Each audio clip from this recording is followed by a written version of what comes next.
doutorado em geografia me leva a trabalhar com livro didático, com o livro Geografia do Brasil e Geografia Física do Brasil, Geografia Física e Humana, né, do professor Miguel Delgado de Carvalho, que é um grande professor. Na realidade, ele é francês.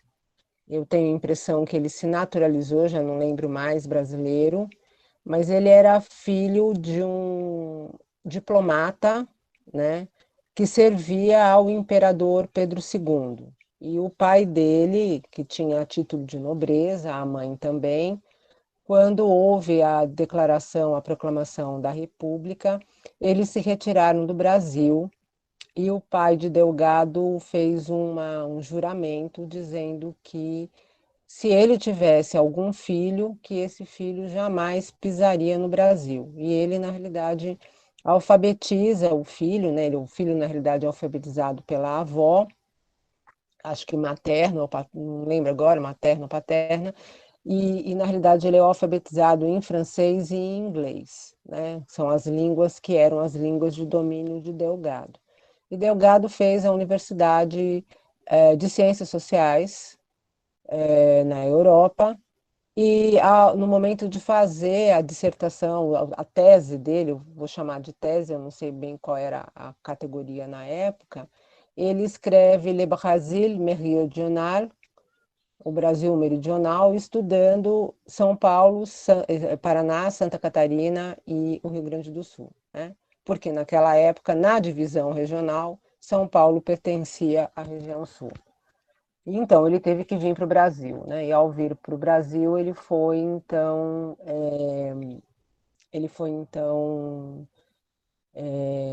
esqueci o termo jurídico, mas ele, na realidade, perde, né, a fortuna do pai.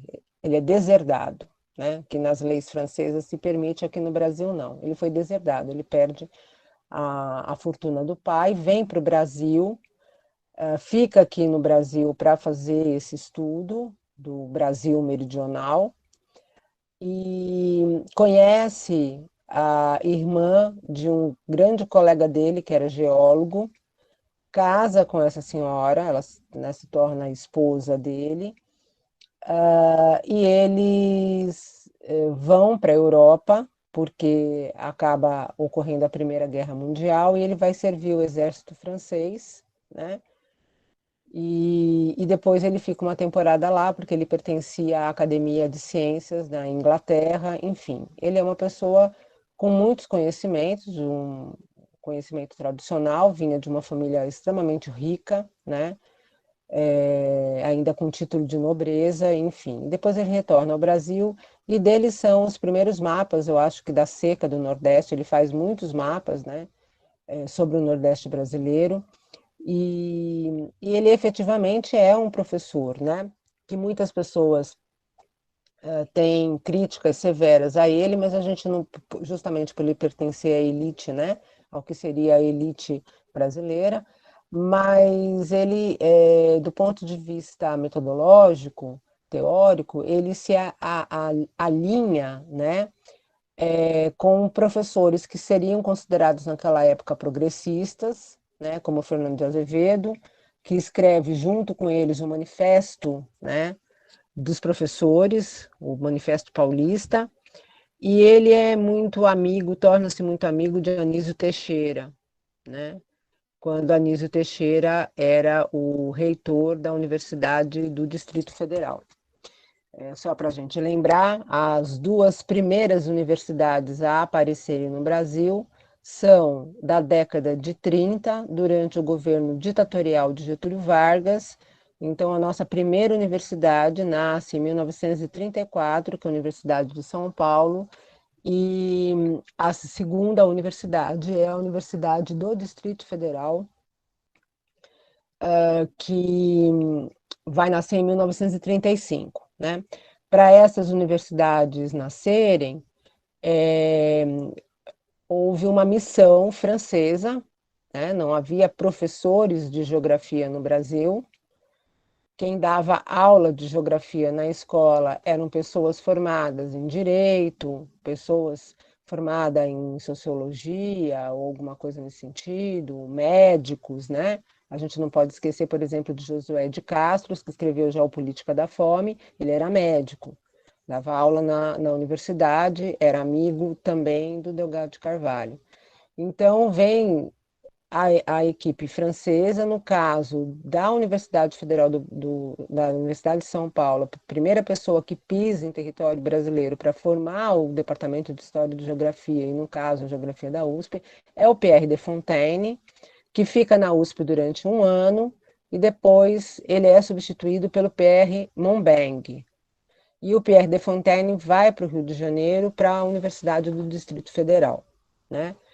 Essa Universidade do Distrito Federal, que era administrada, né, pelo Anísio Teixeira, ela foi encampada pelo governo de Getúlio Vargas, porque o Anísio Teixeira foi considerado comunista. E houve uma perseguição, né, ao Anísio Teixeira, às ideias do Anísio Teixeira, e essa universidade do Distrito Federal ela foi encampada, foi transformada em Universidade do Brasil. Nessa Universidade do Brasil era onde o Delgado de Carvalho dava aula, junto com Josué de Castro, que depois, nas reformas universitárias que acabam tendo no nosso país, vai se transformar em Universidade Federal do Rio de Janeiro, né? Então, só para dizer para vocês a expressão também, da gente poder entender um pouco da história, né? Nossa, da educação e como é que a geografia se insere em tudo isso, para a gente entender essa questão do porquê que tanto se fala da Universidade de São Paulo, tanto se fala da UFRJ como duas grandes universidades, né? Ou as melhores universidades do país, elas têm uma longa jornada, né? E para cá vieram profissionais estrangeiros para fundar esses departamentos e na USP, a gente tem uma questão muito multidisciplinar, porque, por exemplo, para o Instituto de Química vêm os alemães, né? Mas para a física vêm os italianos, né? Então, assim, as áreas de especialidades, a gente tem a Universidade de São Paulo recebendo essas missões, né, francesas. Para a história vieram os franceses também, para a filosofia também veio o Gauguin, o Ganet, né, que também é filósofo, também francês, etc. E essa questão que eu estou falando é como é que o Delgado de Carvalho se insere, né? O Delgado de Carvalho ele vem para o Brasil, então retorna novamente para o Brasil e sabendo, né, línguas perfeitamente bem, o inglês e o francês, ele faz um concurso público inicialmente para ser professor de inglês no Colégio Pedro II, no Rio de Janeiro, e depois ele vai dar aula, eu acho que de sociologia, e por conta também da habilitação que ele tinha, que vai permitir que ele dê aula de geografia, né? E, ao mesmo tempo, ao longo da trajetória dele, além dele dar aula na escola, ele foi, na realidade, dar aula na Universidade do Brasil. E se aproxima, portanto, das ideias que, naquele início dos anos 20 existiam, que era uma perspectiva de repúdio, vamos assim dizer, ao ensino tradicional. E essas ideias, elas estavam apontadas, né, naquilo que se chamava de um ensino progressista na época, que era o movimento da escola nova ou do escola novismo, né? E dentro desse escola novismo, a gente tem, por exemplo, John Dewey, que passa a ser amigo também pessoal de Delgado de Carvalho, né? Então, os livros do Delgado de Carvalho, quando a gente lê os livros didáticos, eles já têm na sua base teórica, no seu embasamento teórico, os princípios do escola novismo, né? E por que eu estou falando tudo isso? Por conta dessa inversão que a gente fez e da palestra que a gente vai ter da professora Arlene na semana que vai falar do Ausubel, que também trabalha numa perspectiva, né, que a gente pode dizer que é uma abordagem, poderia se assemelhar a uma abordagem da escola nova, né? Porque ele rechaça também a escola tradicional, a metodologia da escola tradicional. Então, o Delgado de Carvalho, ele pode ser uma pessoa conservadora do ponto de vista político, né, da concepção que ele tem né, que ele tem do ponto de vista dele, cidadão, né? Mas do ponto de vista metodológico da geografia, a gente pode dizer que ele é um precursor de várias coisas aqui no Brasil, né? E algumas pessoas, inclusive, dizem que o Geografia do Brasil é o primeiro livro de geografia, didático de geografia que a gente tem, né? Tem autores que discordam disso, porque anterior a gente tinha, dentro das escolas, uma coisa chamada corografia, não existia a disciplina de geografia. Então, só para lembrar para vocês que o que é que aparece primeiro, né? É, o curso de formação de professores ou a geografia escolar? Aparece, no caso do Brasil, em primeiro lugar, a geografia escolar, né? A geografia escolar já existia essa coreografia que dá início, né? Então já existiam pessoas ensinando sobre acidentes geográficos, uma lista de mnemônica, né? Portanto, uma lista de memorização de nomes, né? De acidentes geográficos como ilha, península, coisas nesse sentido, que já se ensinava, mas ninguém tinha formação profissional, né, de professor de geografia. Eram pessoas de outras áreas que administravam esse conteúdo. Então, só em 1934 é que vai surgir o curso de geografia para a formação de geógrafos e de professores de geografia, que vão, na realidade, atuar dentro das escolas, né? Que naquela época era primário e secundário, e que depois, com a reforma que a gente teve na década de 90, virou educação básica, ensino infantil, ensino fundamental e ensino médio. Né? Educação infantil, ensino fundamental e ensino médio. Né? Bom, no doutorado, ao entrar em contato com esse livro do Delgado de Carvalho, do Geografia do Brasil, eu me apaixonei, na realidade, pelas imagens. E fiquei pensando como é significativo para o geógrafo a questão da imagem como suporte de aprendizagem. Você está falando de um determinado lugar do qual a pessoa está a dezenas de quilômetros distantes dele, centenas de quilômetros distante dele, e que ela não tem conhecimento daquele lugar. Portanto, a imagem, né, vem como uma possibilidade de uma síntese, né, daquela paisagem, daquele lugar. E naquela época do Delgado de Carvalho, né, a gente está falando do século XVIII, desculpa, século XIX, século XX, ele nasce no século, acho que no século, final do século XIX, né, para ele poder vir para o Brasil escrever em 1913 o Geografia do Brasil, né? Então ele nasce no final do século XIX.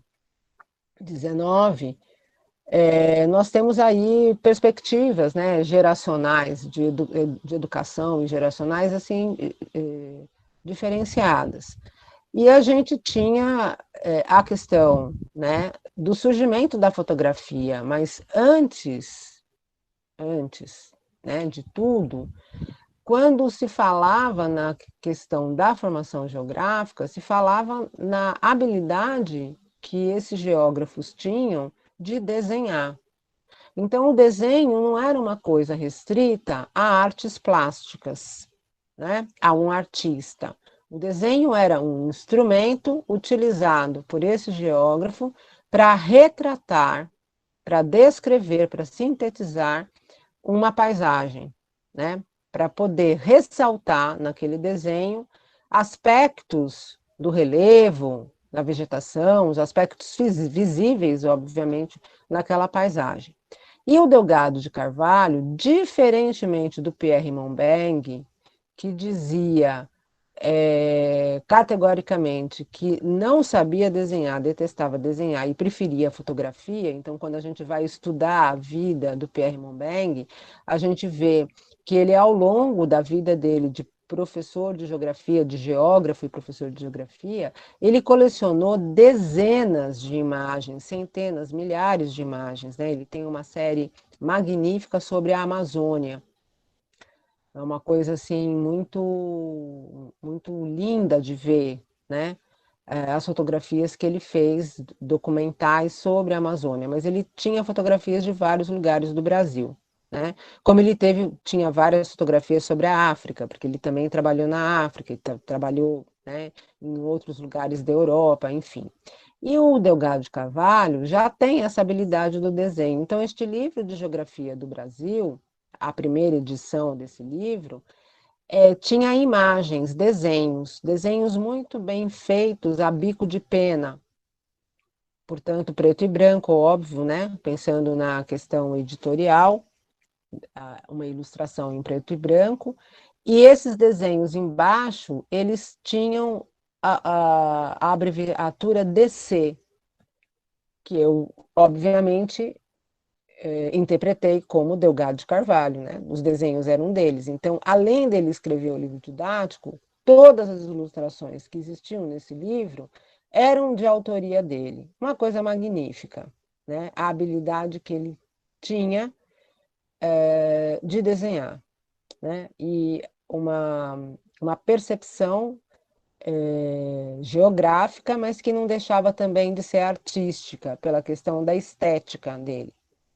Então, essa questão das ilustrações, das imagens, é sempre uma coisa que me intrigava, uma coisa que me chamava a atenção, de como é que essa imagem ela está posta dentro do livro didático e como é que ela dialoga ou não com o conteúdo que está sendo colocado. Não é só no livro didático, estou falando nos livros de maneira geral, né? Ler livro de crianças, para mim, é um lazer absoluto, porque a coisa que mais me encanta no livro infantil são as ilustrações, e eu fico sempre muito atenta à estética de cada ilustrador, à criatividade de cada ilustrador. Quando a gente vai indo para os textos, né, mais infanto-juvenil e aí textos acadêmicos, né, frequentemente essas ilustrações aparecem, essas ilustrações criativas, elas desaparecem e vão sendo substituídas por fotografias, né? Vão sendo substituídas depois, mais para frente, por gráficos, tabelas, quadros e coisas do gênero, né? E dependendo do livro que a gente lê na geografia, tem livros que são inteiros, né? Escritos sem uma única imagem, sem nenhum esquema, sem nada que seja visual. Então, essa questão do visual é uma coisa que me chama a atenção. E dentro da perspectiva do mundo que a gente vive, né, isso desponta no século XX e se intensifica no século XXI, a imagem passa a ser algo que é preponderante do ponto de vista da comunicação, comunicacional, né? Ele é uma forma de comunicação. E aí, se a gente for lembrar nos conteúdos que a gente tem em geografia, né, a professora Fernanda Pavanese, que é da cartografia da USP, ela escreve um texto, um livro sobre cartografia, e num dos textos iniciais desse livro, ela diz sobre a crise do mapa. E ela diz que hoje em dia os autores, os geógrafos, de uma maneira geral, é, utilizam muito mais imagens do que, na realidade, os mapas, que parece que os mapas vão perdendo funcionalidade, está entrando num processo de crise, né, do mapa. Então, uma outra coisa para a gente pensar também na capacidade que a gente tem da análise desses instrumentos. Então, por que eu estou dizendo tudo isso? Porque quando a gente vai dar aula na escola, na educação básica, e eu tive essa experiência, a gente pode trabalhar com dois universos. Por exemplo, no universo da região sudeste, e aí eu estou falando especificamente da cidade de São Paulo, do município de Cotia, de escolas grandes e escolas de elite, não estou falando de escolas de periferia, você tinha duas possibilidades. A possibilidade de você realmente ser obrigado a eleger um livro didático para ser apoio da aula, né? E você tinha a possibilidade em outras escolas, e não era nem só a possibilidade, era quase que a obrigatoriedade de você, enquanto professor, elaborar o seu próprio material didático, elaborar os textos que você ia trabalhar na escola. Eu tive experiência em duas, né? Numa delas é o Colégio Siddhartha, em Cotia, que inicialmente nos anos de 2001, todos os professores, obrigatoriamente, elaboravam os textos das aulas, todo o material didático que os alunos iam utilizar. Depois, um pouco mais para frente, essa escola entendeu que só os textos dos professores talvez não fossem suficientes, então a gente tinha em cada sala de aula, com os alunos da educação fundamental, naquela época não tinha ensino médio ainda, a escola estava crescendo, a gente tinha o material, o texto de aula elaborado pelo professor, atividades, exercícios elaborado pelo professor, era autoral, com uma coleção de livros didáticos. Então, a escola, na realidade, ela comprava, né, todas as coleções, ou a maior parte das coleções de livros didáticos que existiam para aquela série, para a sétima série, e isso ficava disponível para o aluno na biblioteca da sala. Toda a sala de aula tinha uma biblioteca, né, além da biblioteca central da escola. Para que isso? Para que o professor pudesse trabalhar em grupo na sala de aula, cada grupo com uma coleção de livro didático diferente, para que a gente pudesse verificar como os autores discutiam, por exemplo, o conceito de relevo. Lá no livro do professor Jurandir Rosa, o conceito de relevo é o mesmo que aparece no do Demétrio Manioli, né? Por que a diferença? Aonde é que esses professores estavam respaldados? Então, era uma escola também que tinha uma outra metodologia de aula. A aula não era uma aula de decoreba, né? Existia uma questão de se trabalhar com a ideia do porquê classificar, como surge uma classificação, para que a classificação de relevo, ela pode ser utilizada em todos os lugares, então era uma escola que trabalhava com uma metodologia mais reflexiva, né? E eu tive outras escolas em que o livro didático ele era obrigatório, mas com uma diferença do que acontece muitas vezes nas escolas estaduais, porque a prerrogativa de escolha do livro didático era do professor. Então, esse meu encantamento com as imagens já vem desde muito tempo. E aí, eu tive a oportunidade de um aluno da pós-graduação, professor Antenor Bustamante, Fortes Bustamante, que esteve, não sei se está ainda, como diretor do IFP, lá de Valência, né? Foi nosso professor aqui, foi nosso aluno no mestrado de Geografia, e ele queria trabalhar com imagens, mas ele não queria trabalhar exclusivamente com imagens, ele queria trabalhar com charge, né? E aí eu vou me direcionar um pouquinho na pesquisa dele, a, a dialogar com ele um pouco sobre essa questão da charge no livro didático. Então, eu gostei muito do que me precedeu na fala, né,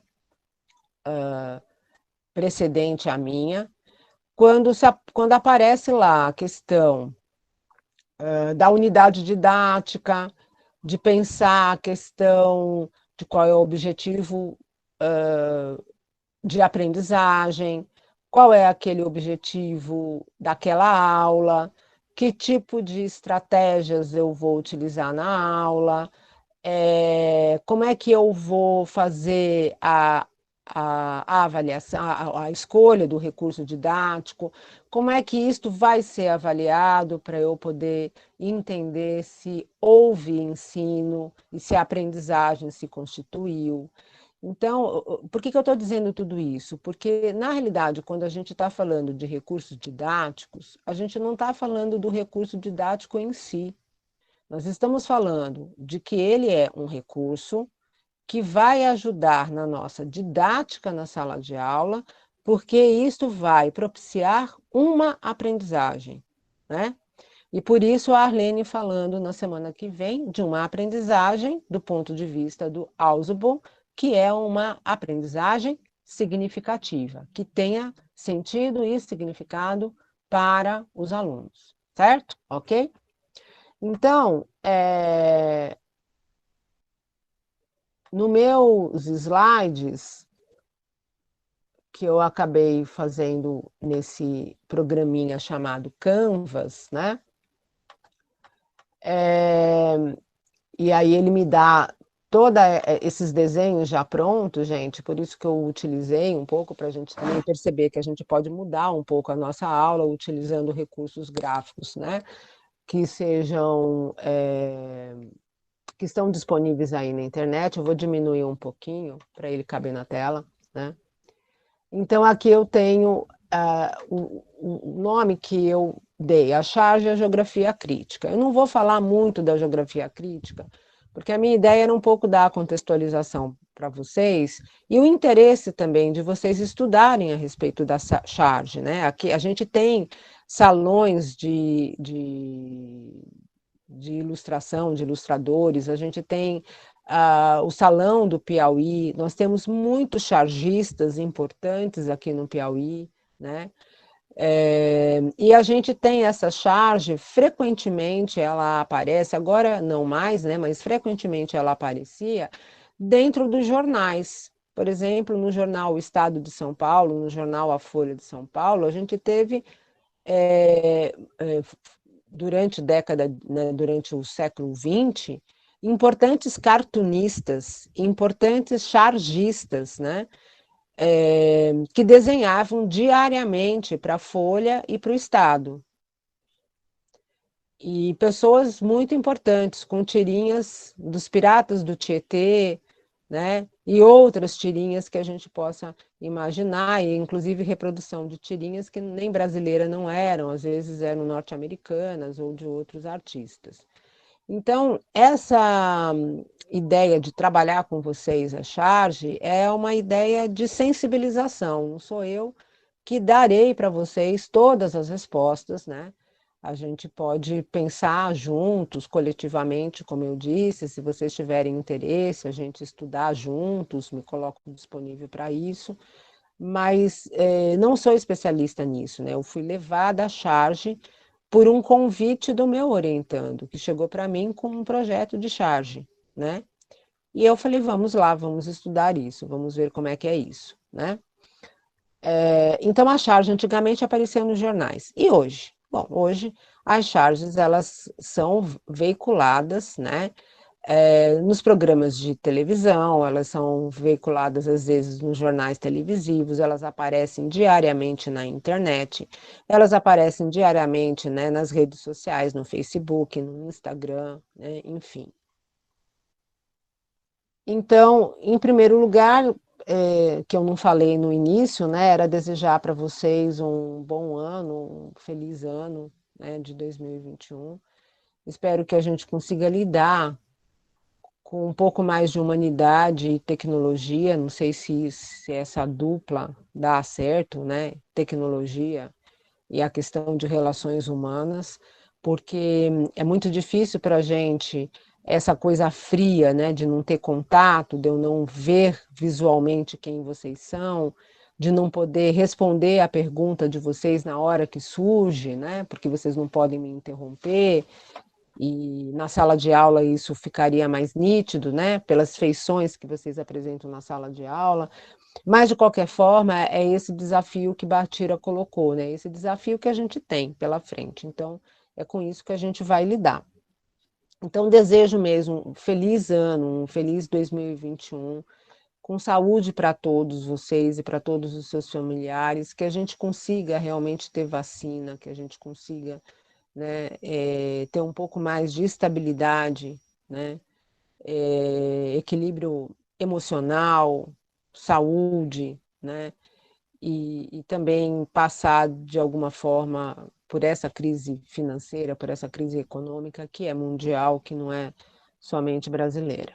Então, sejam bem-vindos. O tema do dia é esse, charge e a geografia crítica, do qual eu vou falar um pouquinho só, né?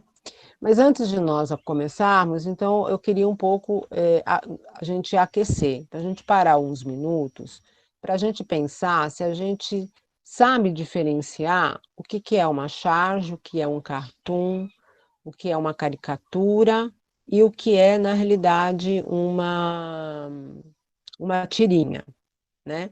Então, eu gostaria que vocês utilizassem o chat nesse momento para colocar para mim essa diferenciação, tá? Estou acompanhando aqui pelo computador, eu gostaria que vocês colocassem para mim ideias que vocês têm sobre o que que é charge, qual é a diferença entre uma charge e um cartoon?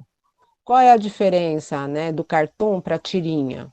Qual é a diferença de tirinha para caricatura? Eu acho que a caricatura seria o mais fácil, né, da gente entender. Então, gente, sim, 5 minutinhos. Vou parar aqui a minha fala e vocês coloquem para mim, né? Não sei a diferença, acho que é isso, não tenho certeza, mas é importante que vocês, na realidade, nesse momento, se manifestem para que a gente possa, pelo menos, ter alguma lembrança, né, do que é uma aula.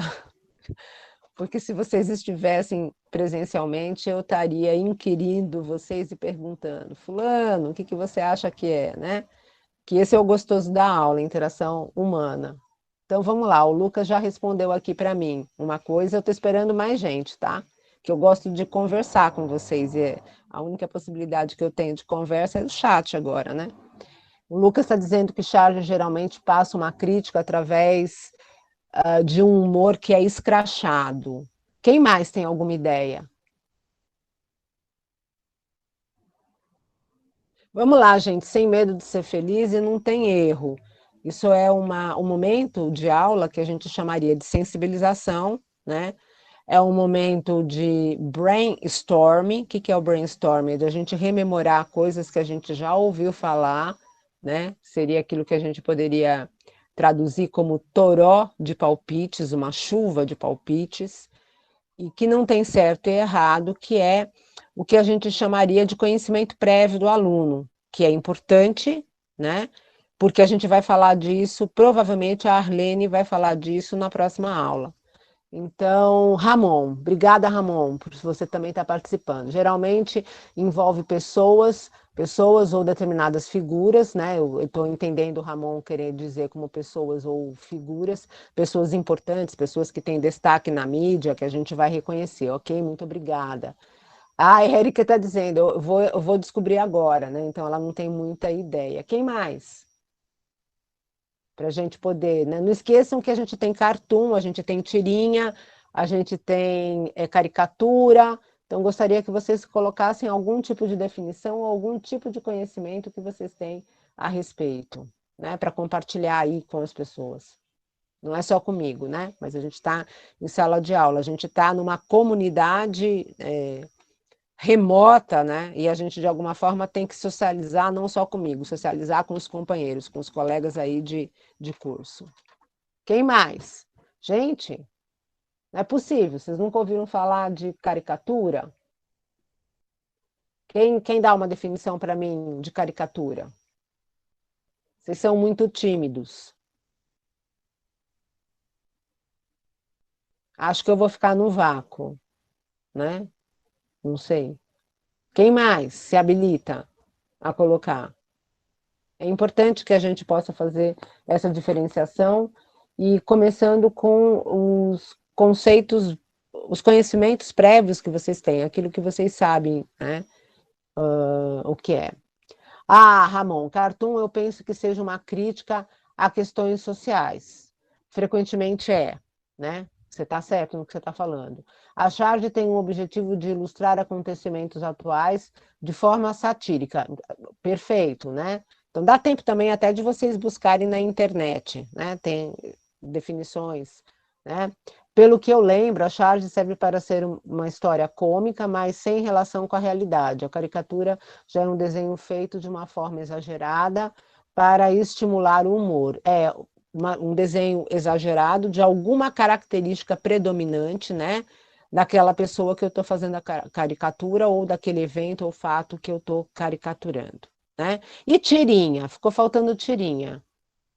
Vocês já deram algumas ideias sobre charge, sobre cartoon, sobre caricatura e tirinha. O que, que seria uma tirinha? Como é que vocês definiriam tirinha? Ninguém tem ideia? Nos jornais frequentemente aparecem tirinhas. O que, que são tirinhas? Frequentemente aparecem tirinhas da Mônica, do Cebolinha, em alguns jornais, né? Como eu falei, no estado de São Paulo, o Piratas do Tietê. Ah, isso, Luiz, talvez a tirinha possa ter uma função crítica, mas eu queria que você, na realidade, dissesse o que, que é uma tirinha, né? A charge também tem uma função crítica, e também o cartoon tem uma função crítica, a caricatura também. É uma história em quadrinhos de forma curta, perfeito, né? É uma sucessão de quadrinhos que vai contar um evento curto, né? Não chega a ser a história em quadrinhos, porque a história em quadrinhos são vários quadrinhos que têm um enredo bastante longo, e a tirinha não, ela tem uma mensagem curtinha, né? É, a tirinha é curta, máximo quatro quadrinhos, pode ter um pouquinho mais do que isso, mas enfim. Então, só para a gente saber, né, só para eu poder saber o que, que alguns de vocês imaginam que é, tá bom? Então, vou continuar aqui a minha exposição. Então, feito isso, a gente vai continuar a exposição aqui, né, conceitos e definições. Então, eu tenho aqui um desenho, né, uma ilustração. Normal e novo normal. Alguém pode explicar para mim qual é o conteúdo da comunicação que este ilustrador, vou chamar de ilustrador, tá? Para não chamar de chargista ou de cartunista, porque eu quero saber o que, que é isto, né? Que esse ilustrador, né? Que esse artista, na realidade, fez. Qual é a mensagem que ele está passando para a gente? Alguém escreve rapidinho para mim. Qual é a finalidade, a função desse desenho, né, dessa ilustração? Qual é o conteúdo da comunicação? Então, veja, tem uma ilustração, tem um desenho, numa situação comparativa, né? E numa situação que é uma situação comparativa,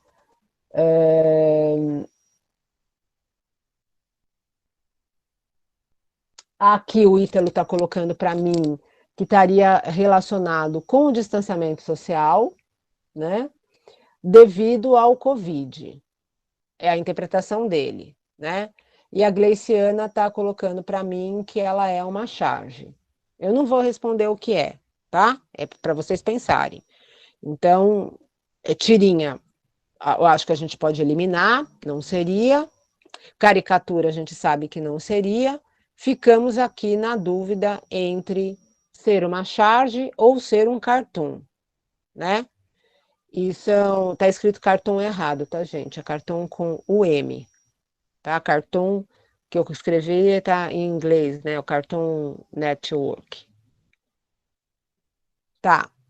Quando o Luca, não, quando o Ítalo coloca, né, o que está posto dentro deste conteúdo, né, é a possibilidade interpretativa, é do distanciamento social, né, relacionado ao Covid.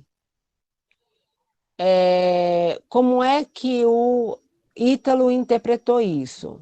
Por que que o Ítalo chegou a esta conclusão na hora de interpretar esta imagem? Alguém pode me responder? Se vocês quiserem, vocês podem fazer uso do microfone. Abre, desliga, não teria problema nenhum. Fica talvez mais fácil. Ou o próprio Ítalo pode abrir o microfone e falar. Eu acredito que é devido aos acontecimentos recentes que ele chegou a essa conclusão. Ok, como eu não estou vendo quem está falando comigo, quem foi que falou comigo, só para eu poder saber?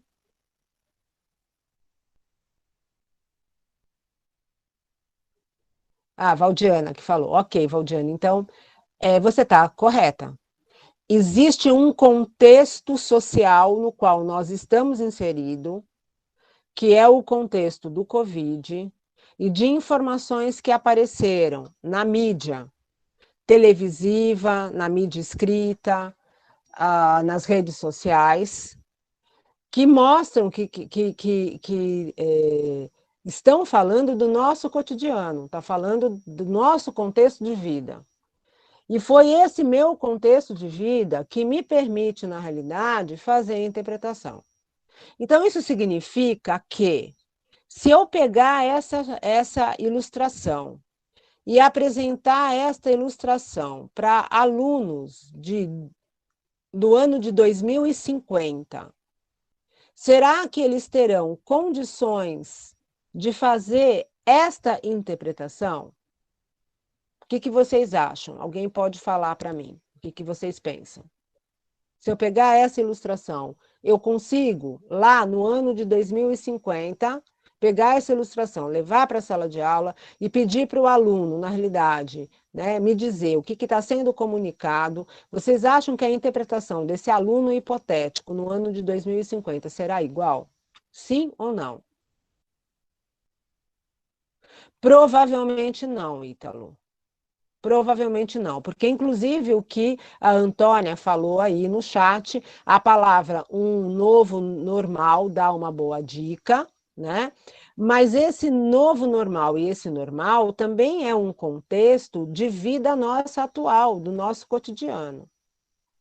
Então, isso significa que esta imagem ela está datável, ela é compreendida nesta temporalidade na qual a gente está vivendo. Para que ela possa ser compreendida no futuro, ela deverá ser acompanhada por um texto de alguém que vai escrever sobre a epidemia do Covid, porque ela isolada talvez não seja suficiente para que a interpretação seja a mesma que o Ítalo deu de distanciamento social, né? Então, ela é uma imagem que ela tem sentido e significado por causa do contexto de vida que nós estamos vivendo, ok? Então, isso já vai dar uma ideia sobre o que a gente vai falar depois, para a gente poder classificar se isso é uma charge ou se isso é um cartoon. Tá. Ai, ai, foi muito. Espera aí. E isto aqui, do que se trata essas questões e quem são esses personagens? Eu não coloquei o nome dos ilustradores, tá? Depois eu tento fazer isso mais adiante. Como eu disse para vocês, né? Não houve muito. Eu estava de recesso, o recesso terminou hoje, né? Ontem, e, e aí tinha algumas coisas, alguns detalhes que eu gostaria de complementar nas imagens, né? Mas o interessante é, na realidade, que, em primeiro lugar, vocês possam me dizer o que são essas imagens, como é que eu classificaria? É cartoon, é charge, é tirinha, é caricatura, o que é? E quem são esses personagens? Alguém pode abrir o microfone e falar rapidamente.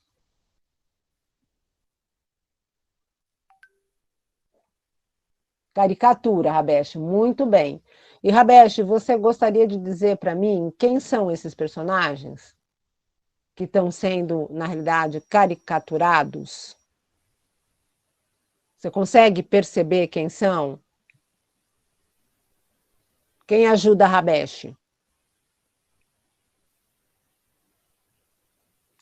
Barack Obama, perfeito. Luiz Mateus, a Hebe. A Hebe, a gente percebe que é uma caricatura que está um pouco diferente das outras. Vocês conseguem perceber o traço? Quem tem uma ideia de quem foi o artista que fez essa. E o Ronaldinho Gaúcho, perfeito, perfeito. Mas a Hebe agora, olhando para a Hebe, vocês teriam ideia de quem é o ilustrador? Quem é que fez essa caricatura? Vocês já viram desenhos brasileiros similares a esse? Vocês conseguem, na realidade, pensar? Isso vai depender também da quantidade de histórias em quadrinhos ou coisas do gênero que vocês leem, né? Porque quando a gente, por exemplo, vê a história do Batman, né? Quando a gente vê os artistas da Marvel, a gente consegue reconhecer pelo tipo de traço quem é. Pronto, Luiz Mateus acertou, Maurício de Souza, né? Maurício de Souza fez uma homenagem à Hebe e essa é a caricatura que ele fez da Hebe. Porque se vocês forem olhar outras caricaturas na internet, vocês vão ver que a Hebe teve uma quantidade de caricatura infinitas, né? Mas eu escolhi essa justamente por ser do Maurício de Souza e porque trabalha com elementos, né? Dos traços, na realidade, da equipe dele. Bom, e aqui eu tenho um outro conjunto de imagens. E o que seria isto? Seria charge? Seria cartoon? Está misturado?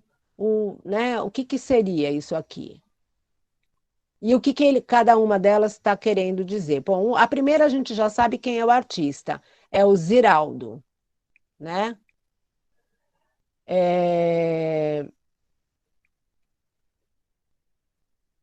E as outras eu também não coloquei os ilustradores, tá? Do Ziraldo, qual é a mensagem que vem? Do que ele está falando? Vamos lá, gente.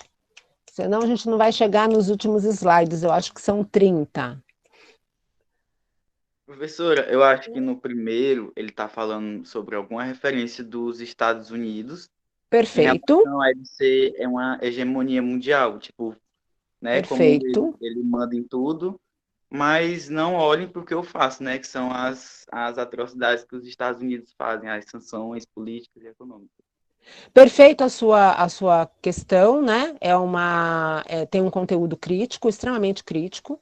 A gente consegue reconhecer o tio Sam, né? Pela cartola, pela composição da bandeira dos Estados Unidos, a figura do tio Sam, né?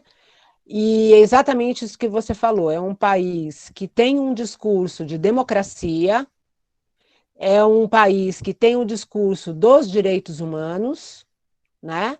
Mas, no entanto, é um país que comete atrocidades e sempre cometeu, né, dentro de uma política imperialista com relação ao Vietnã, ao Camboja, à Nicarágua, ao Oriente Médio, de uma maneira geral, as interferências, na realidade, que esse país tem. Então, é exatamente isso, né? Façam o que eu mando, mas não façam o que eu faço. Então, ele tem um discurso de democracia, né?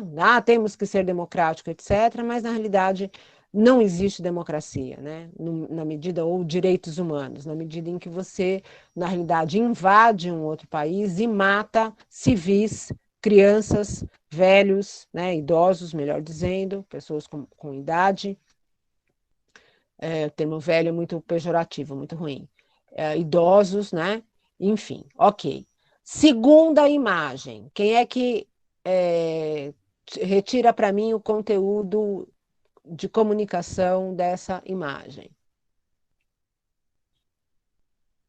Que imagem é essa?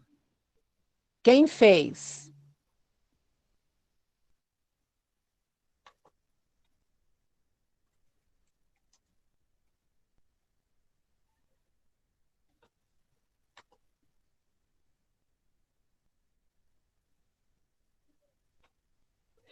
Então, não vou classificar ainda não, gente, se é cartoon ou se é charge, vamos deixar para depois. A primeira questão que eu quero que vocês, na realidade, me digam que imagem é essa. Olha lá, coloquei para vocês na tela.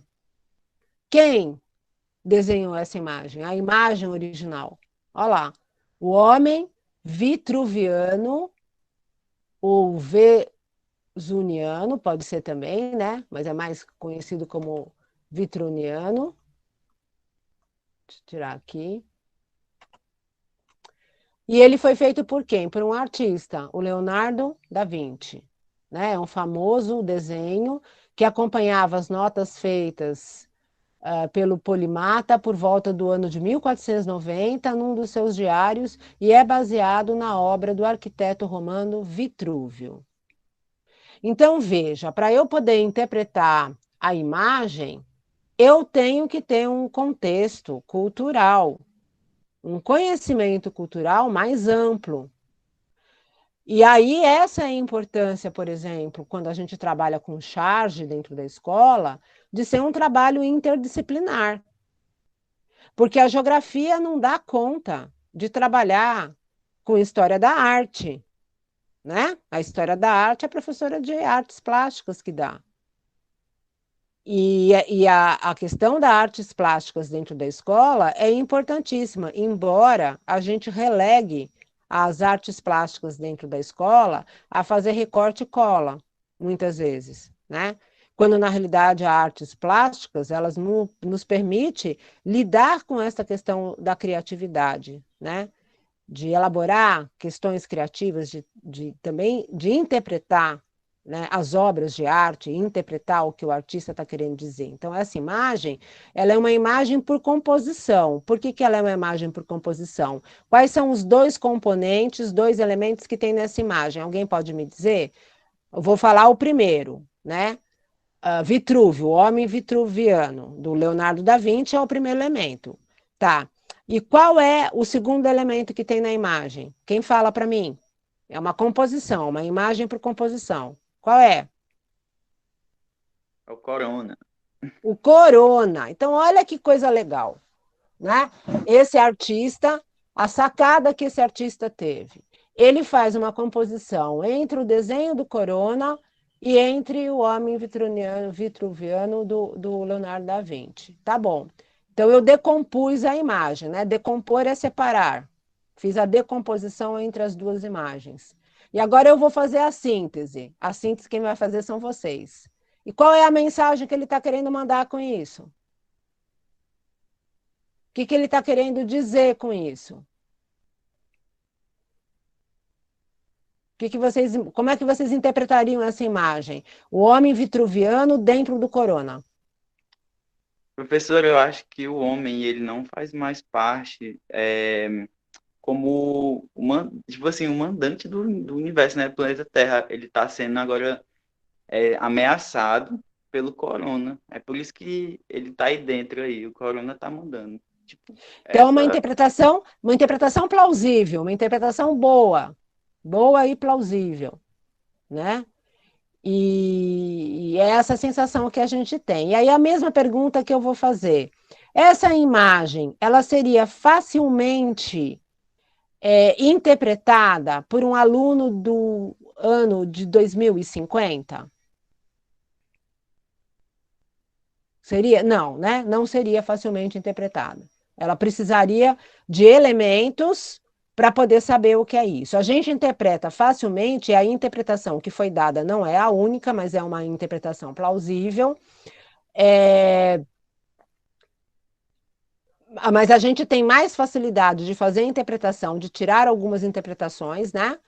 Hoje, do que a gente teria um aluno no ano de 2050. Tá. E qual é a terceira imagem? Ela já é uma imagem diferente, né? Colorida e tal, enfim. Mas o que ela quer dizer para a gente?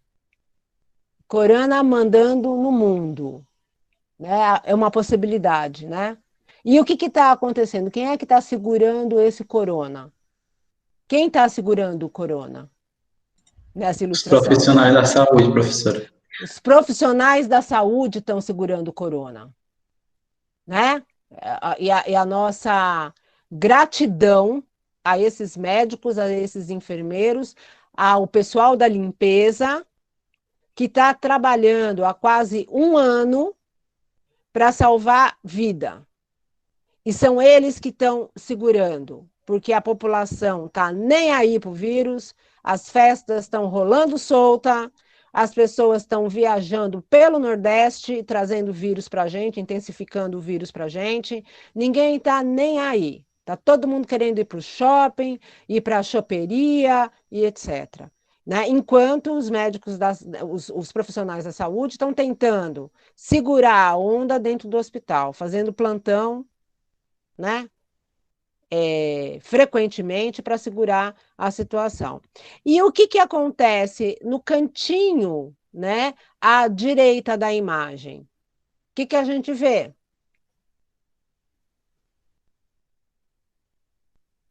Qual é a cena ali no cantinho? Estou olhando para o É meu o computador. médico entregando uma máscara para um idoso, professora.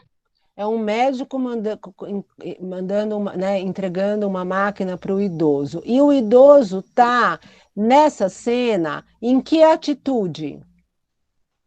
Correr para bem longe. Eu não sei se ele está correndo, porque ele está com a bengala, né? Dificilmente correria com a bengala. Mas a ideia dele é que esse velhinho, essa pessoa idosa, Tentar está fugir indo, disso.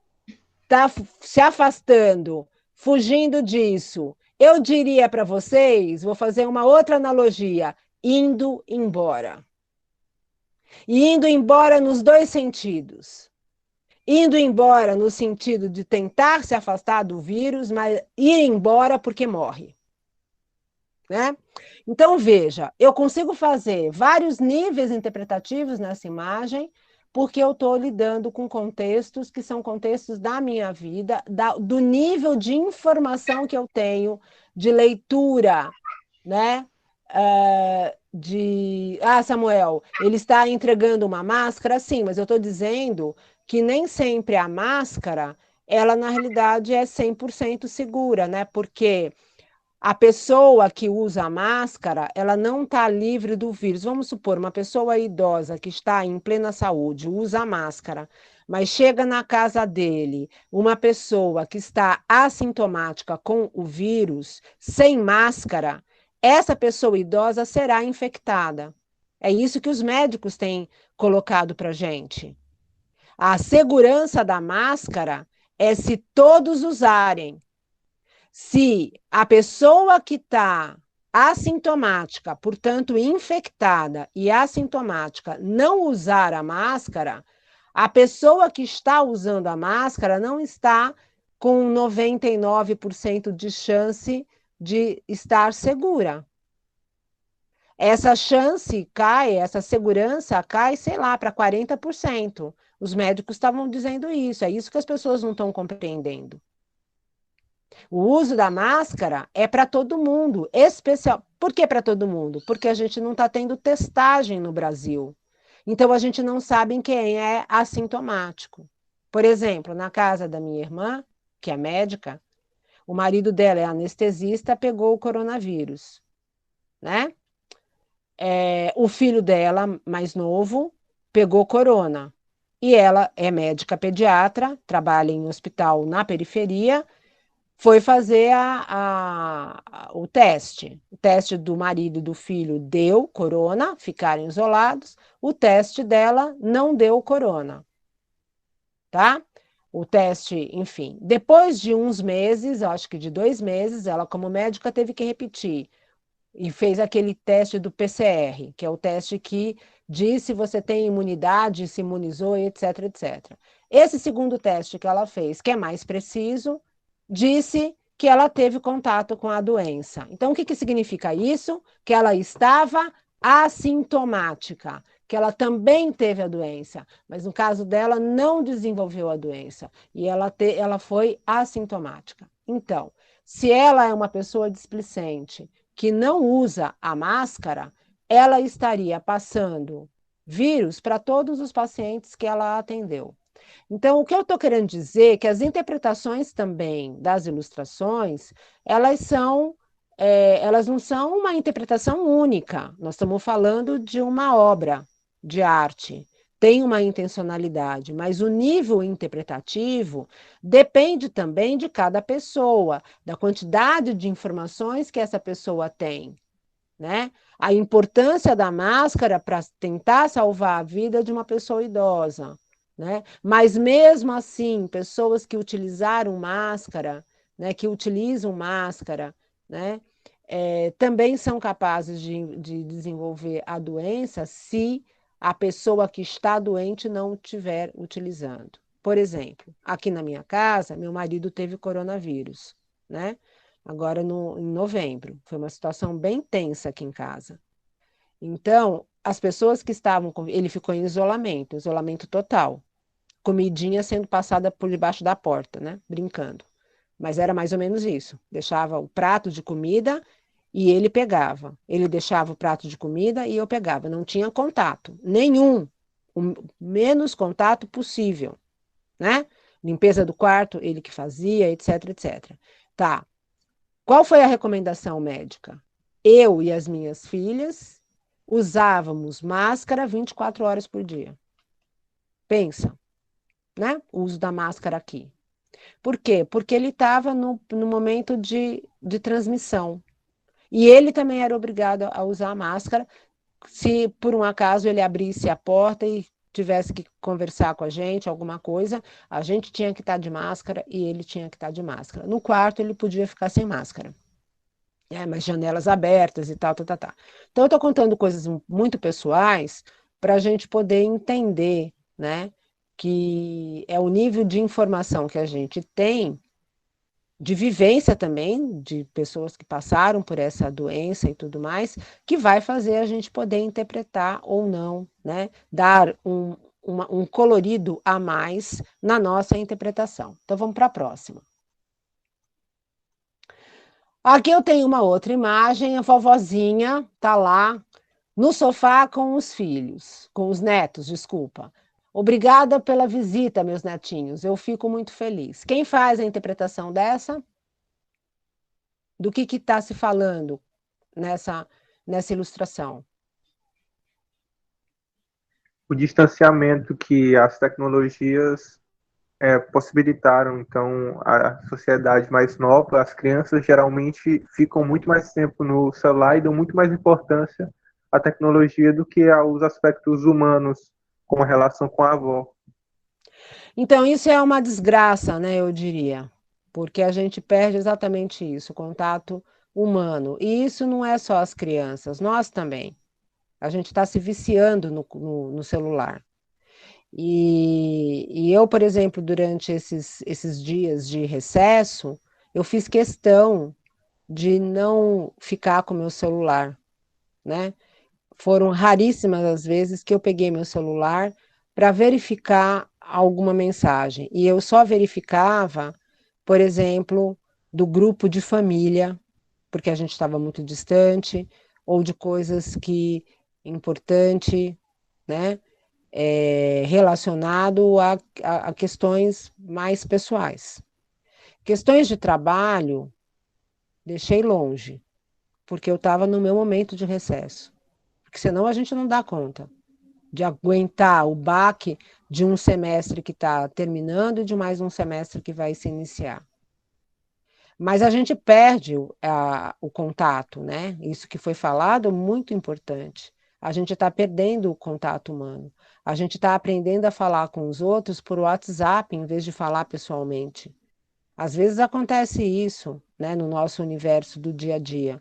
A pessoa te manda um WhatsApp, mas ela tomou café da manhã com você e ela não disse o que tinha que ter dito pessoalmente. Ela foi lembrar e mandou pelo WhatsApp, né? Então, está havendo realmente um contraste de gerações, como a Gleiciana está falando, e infelizmente é a realidade nossa. A gente tem que se cuidar disso, né? As relações pessoais, elas são importantes. A gente está sentindo isso na pele, moçada, com esse curso à distância. A gente perde a possibilidade, né, de visualização de vocês, de estar na interação, né? E essa interação está acontecendo através de uma máquina. É uma coisa muito fria, é uma coisa que não tem muito sentido, né? Você não conseguir detectar, perceber, sentir, observar as emoções das pessoas, né? No relacionamento humano, a gente precisa disso. Então, as crianças ali foram passar, sei lá, o final de semana com a avó, né? Na situação de dizer, né, vim ver a vovó, mas no final das contas não foram ver nada, né? Porque os celulares são mais importantes do que a avó. Então, isso é uma triste realidade no nosso tempo moderno, né? É um pouco paradoxo, né? A tecnologia que ao mesmo tempo pode aproximar as pessoas, também pode afastar. Perfeito, Ramon, é isso mesmo, é um paradoxo, né? Portanto, a gente precisa pensar no uso da tecnologia, e eu acho que a fala precedente traz isso para vocês. Não é a tecnologia que vai salvar a nossa sala de aula. Não é o uso da geotecnologia que vai salvar a aula de geografia. Porque não é a geotecnologia em si. Existe nessa relação outras coisas que são extremamente importantes, né? Bom, continuando. Aqui eu tenho um personagem que eu acho que vocês conhecem, do Quino, né? Eu amo. Infelizmente faleceu recentemente, né? E essa Mafalda maravilhosa que sempre tem temáticas muito dos acontecimentos cotidianos, temáticas que analisam muito questões geográficas, né? Questões, enfim. Na realidade, a Mafalda, ela era o símbolo da minha turma da Universidade de São Paulo, da turma de 1985, né? Foi o ano que eu entrei na universidade. Então, a turma de 1985, a minha camiseta era a Mafalda e o globo terrestre. Era pena que eu não guardei a camiseta, mas enfim. Então, ela vem me acompanhando desde os primeiros dias da universidade. Eu era assim, e já ouvia dizer que o país estava em crise. Agora já sou assim e continuo a ouvir que o país está em crise. E aí, o que traz para vocês essa tirinha de Mafalda? E aí, gente, vamos lá. São 11h32. Tem muito pano para manga ainda.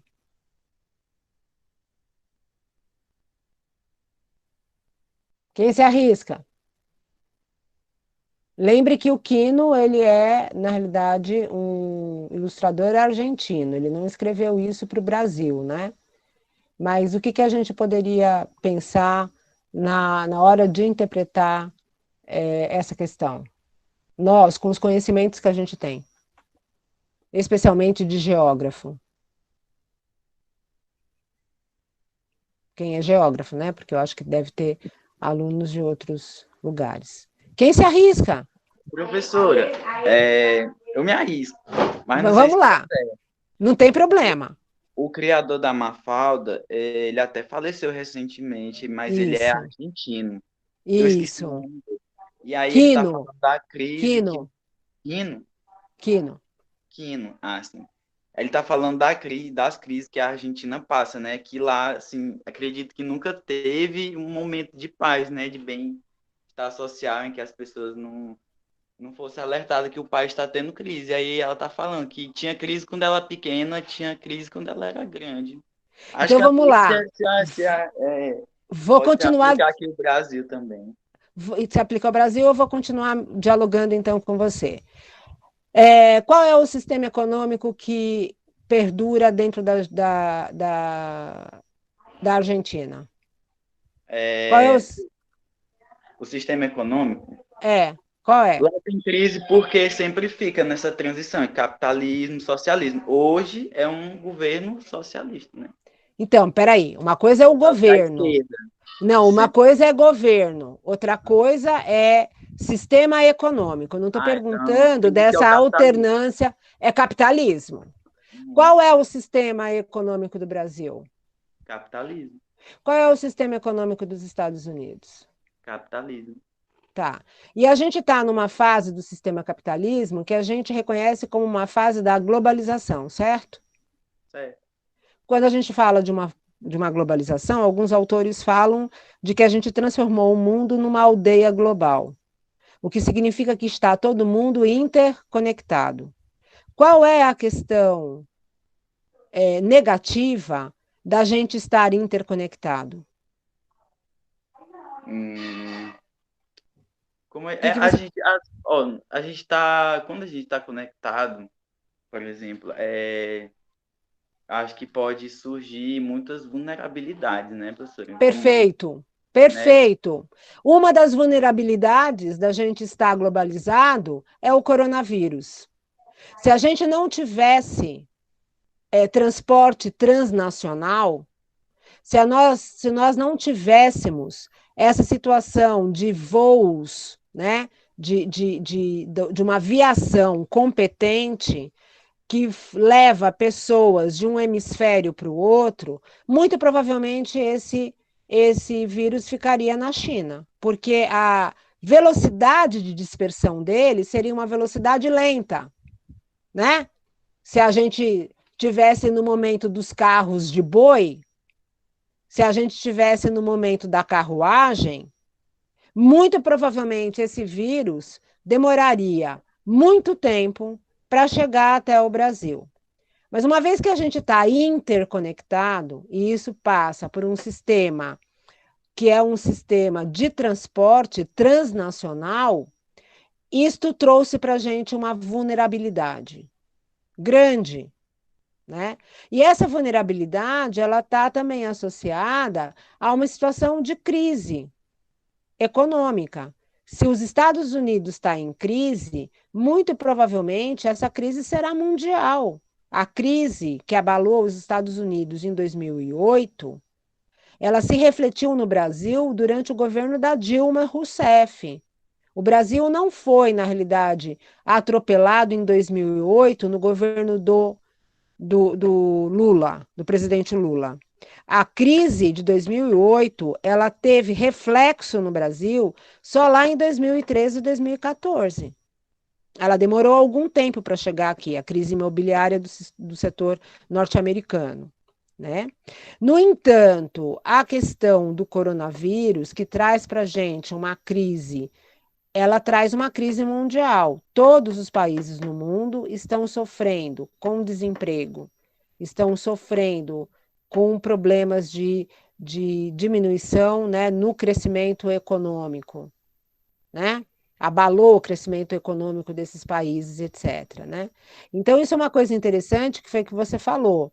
Ele está falando para a questão da Argentina, o quanto a Argentina passou por milhares de crises ao longo da história, né, da Argentina, e isso também acontece com o Brasil, desde que a gente é criança, o nosso país está em crise, passa por crise, tem momentos melhores, tem momentos piores, né? Mas para a gente poder interpretar isso, por exemplo, numa sala de aula, se eu levasse esse quadrinho para um terceiro ano do ensino médio, trabalhando uma aula de geografia econômica, eu aprofundaria, né, bastante em relação às questões que o sistema capitalista nos coloca, né? Então, deixa eu ver o que Valdiana colocou aqui para mim. Vamos lá. Deixa eu ver que muita gente falou. Problemas sociais, as crises cíclicas do capitalismo, João Henrique, muito bom, né? Do capitalismo. O tempo passou e a crise continua, porque são crises cíclicas que o sistema capitalista tem, faz parte da estrutura do sistema capitalista.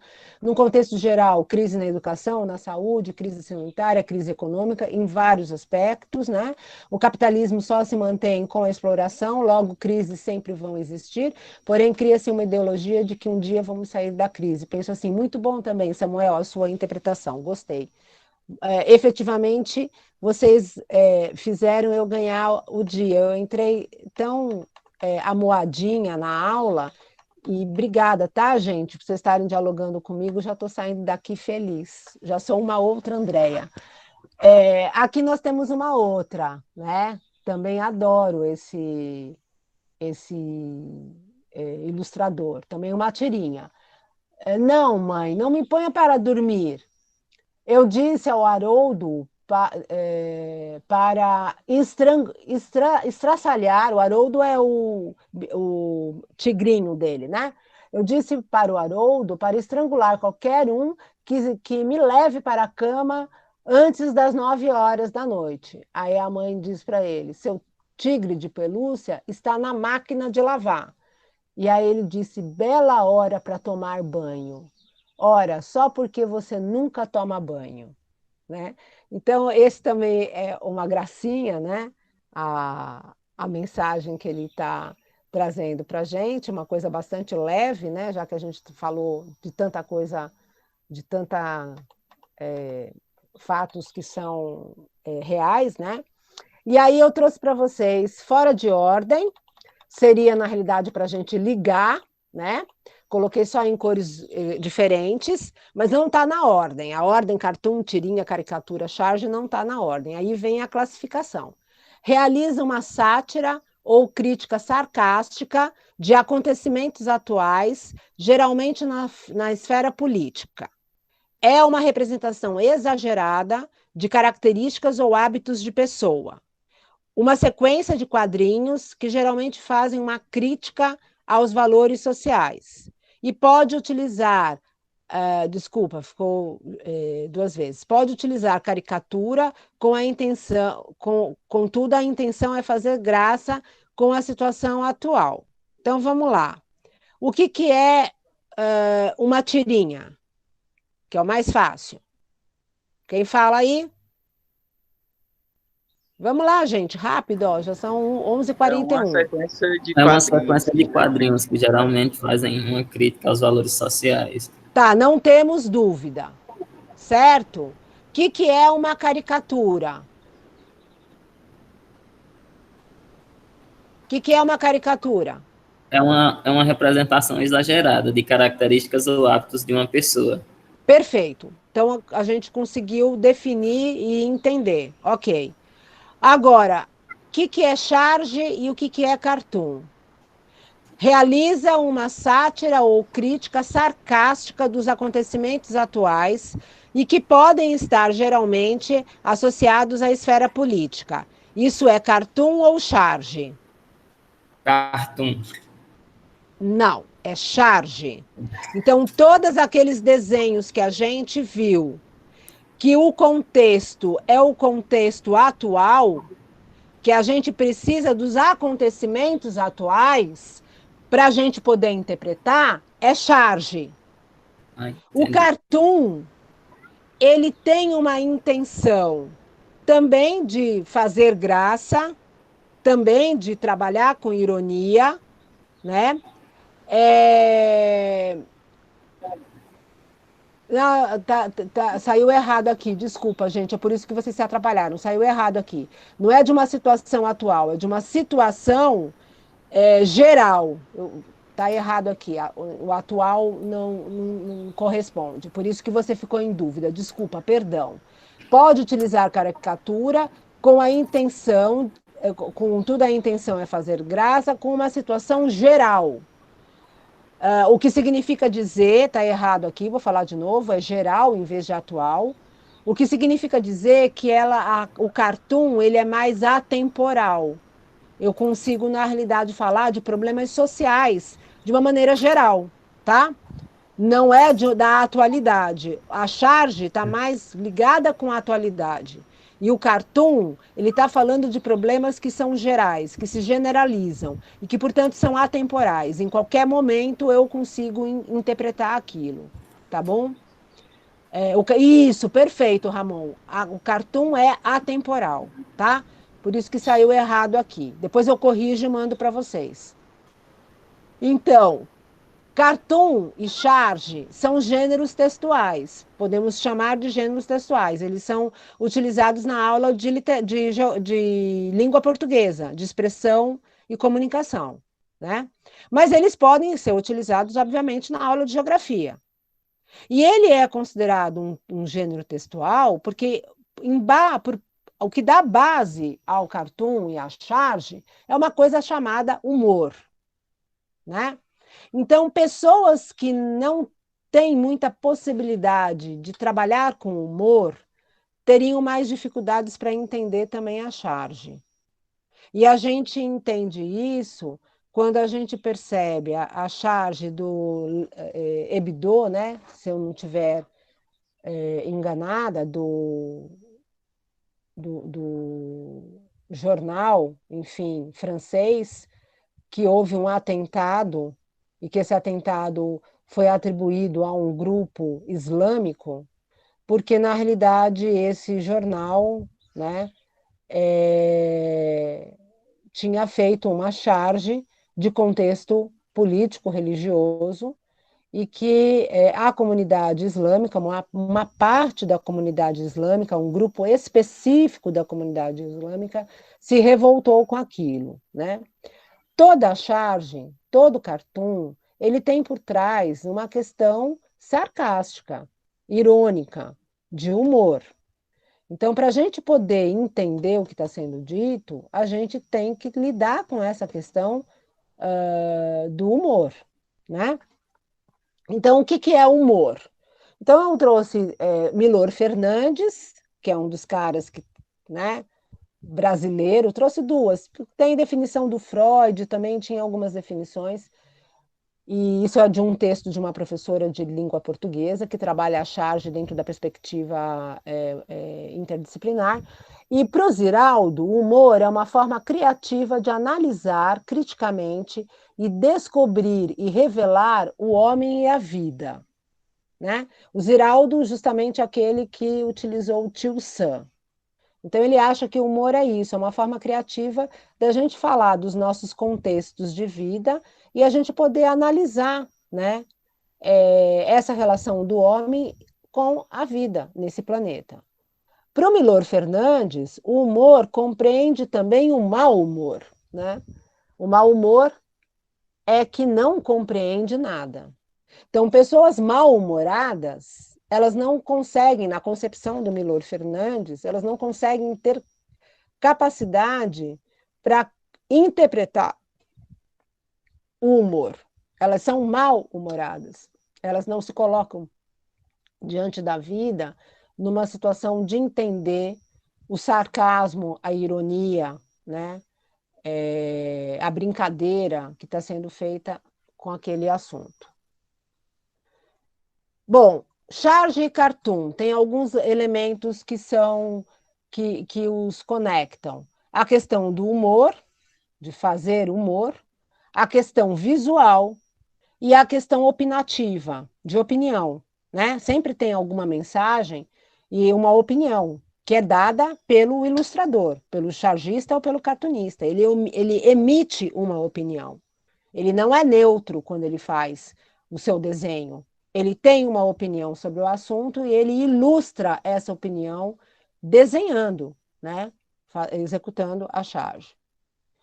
Então, charge é um texto visual humorístico que cria um personagem, um fato ou um acontecimento político específico, focalizando uma realidade específica, prendendo-se mais ao momento, tem, portanto, uma limitação temporal, que é o que eu venho falando, né? Do cotidiano, certo? E o cartoon é um desenho humorístico no qual o autor realiza a crítica social, a crítica a costumes, focalizando uma realidade mais geral, genérica, né? E por isso desconhece os limites do tempo. Então é essa a questão que a gente precisa ter na nossa cabeça na hora que a gente for trabalhar essas ilustrações dentro da sala de aula para orientar os nossos alunos, né, da educação básica. Tem uma diferença entre charge e tem uma diferença entre cartoon. Charge é temporal, trabalha com uma temporalidade, com coisas que pertencem ao nosso cotidiano, que falam de coisas que a gente está vivenciando. E o cartoon já são temáticas mais sociais, que elas são mais genéricas e, portanto, são atemporais, tá? Porque senão as pessoas diziam, tá. Então, como é que vocês classificariam essa imagem? Essa imagem é um cartoon ou ela é uma charge? Vamos lá, gente, tá faltando 10 minutos para a gente finalizar. É uma charge, porque ela retrata bem o nosso tempo aqui contemporâneo. Então, a passagem do ano de 2020 para o 2021 é a questão da vacina, né? E o Feliz Ano Novo, que é o que todo mundo estava desejando de Feliz Ano Novo, né? Que a gente, na realidade, tivesse vacina. E esta aqui? É uma charge ou é um cartoon?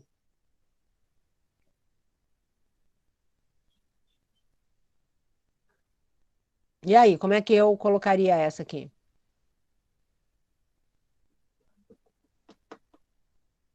Vamos, gente. Cartoon ou charge? E por quê? Cartoon. É um cartoon, por quê? Porque retrata a fome, e a fome sempre existiu. Pronto. Existe há muito tempo. Percebe? É uma sutileza. Então, a gente tem que tomar cuidado, não é qualquer desenho que está dentro do livro didático que é charge ou cartoon. Eu, como professor, preciso saber a diferença para poder, na realidade, trabalhar com os meus alunos, para poder, de repente, pegar cartunistas famosos do mundo inteiro, cartunistas famosos no Brasil. E para poder dar a possibilidade para o meu aluno, quem sabe ele quer ser cartunista? Quem sabe ele se conecta com essa profissão? Né? O problema social é atemporal, como Samuel disse. Perfeito, ok. Então, um pouco de didática para a gente ir encerrando, né? Que são estratégias de aula? Eu ia fazer para vocês também, como o meu precedente, como o discurso precedente, unidades didáticas, etc, etc, mas eu acho que vai ter tanta gente para falar com vocês que eu preferi pegar um texto do, acho que é Maceto, de 1994, depois eu coloco na bibliografia, porque eu não tive tempo de fazer a bibliografia, mas para a gente poder entender, né, um texto que saiu pela FTD, e ele fala para professores sobre a questão de estratégia, né?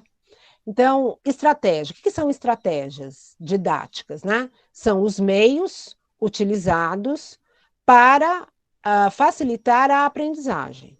Isso é uma estratégia didática, tá? Tá bom, então vamos entender lá. As estratégias, eu estou, Maceto, 1994, eu tirei da página 95 dele, é uma citação direta. As estratégias são meios que os professores se utilizam para facilitar a aprendizagem, ou seja, para que os objetivos da aula, os objetivos de um conjunto de aulas, por exemplo, unidade didática, ou objetivos de um curso sejam atingidos. Então, as estratégias didáticas são todos os meios que os professores vão fazer uso durante a aula, durante um conjunto de aula, durante um curso, para que os objetivos de aprendizagem, para que a aprendizagem possa ser alcançada. Esses meios, eles incluem técnicas de ensino, eles incluem dinâmicas de grupo e outros diferentes recursos, como recursos audiovisuais, como recursos físicos, como recursos humanos, da informática e etc. Então, tais recursos são também chamados de métodos didáticos por alguns profissionais, por alguns pedagogos, né? Podem ser chamadas de técnicas pedagógicas ou metodologias de aula. Então, não existe um consenso. Depois teria que estudar um pouquinho melhor para definir conceitualmente essas questões. Eu estou utilizando o Maceto para dialogar com vocês. Então, as estratégias, elas incluiriam toda a organização da sala de aula que facilite a aprendizagem do aluno. Inclusive, a gente se preocupar com a disposição do mobiliário, da forma como as carteiras estão organizadas, aonde eu vou colocar o mapa, aonde eu vou colocar a anotação e etc. Tudo isso é importante, segundo o Maceto, né? A organização e exploração do espaço da sala de aula, o material utilizado, o quadro, os multimeios visuais, auditivos e sonoros, as aulas passeios, as aulas de campo, fazem parte, tá? As estratégias, elas se revestem de características instrumental, de caráter, de característica instrumental. Então, segundo ele, as estratégias estão voltadas para a execução de objetivos definidos. Essas estratégias que eu utilizo em sala de aula têm que estar voltadas para a eficiência do processo de aprendizagem.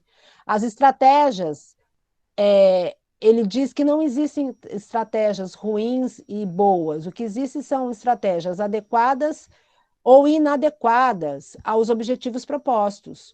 Então, a charge em si não é ruim ou boa, né, enquanto recurso didático. Ela depende de como eu vou ser utilizada. Né? Ela pode ser adequada ou não para uma determinada aprendizagem. Então, como é que eu vou? Eu preciso ter essa sensibilidade como professor de parar para pensar se aquele recurso que eu estou utilizando é adequado para aquele tipo de objetivo que eu elaborei. Se está adequado ou não. Né? Então, isso ele chama a atenção. A escolha depende de quem? Do professor, diante da experiência que ele tem de sala de aula, da teoria, do estudo que ele tem. né? E depende, obviamente, dos objetivos de aprendizagem que ele traçou. São coisas que estão articuladas. O ensino tem maiores chances de ser efetivo para o Maceto quando há dinamismo nas aulas, por isso a importância de se utilizar recursos didáticos diversos, né?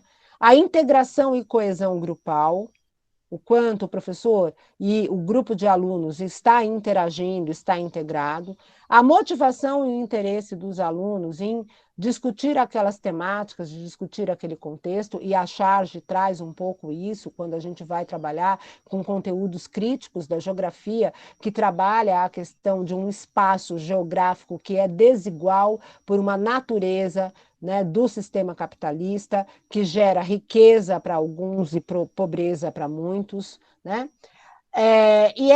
Esse ensino tem maiores chances também de ser efetivo se a gente conseguir atender a diferença de individuais. Então, por exemplo, para crianças que são surdas, a questão visual, a charge, as ilustrações, elas são fundamentais, né?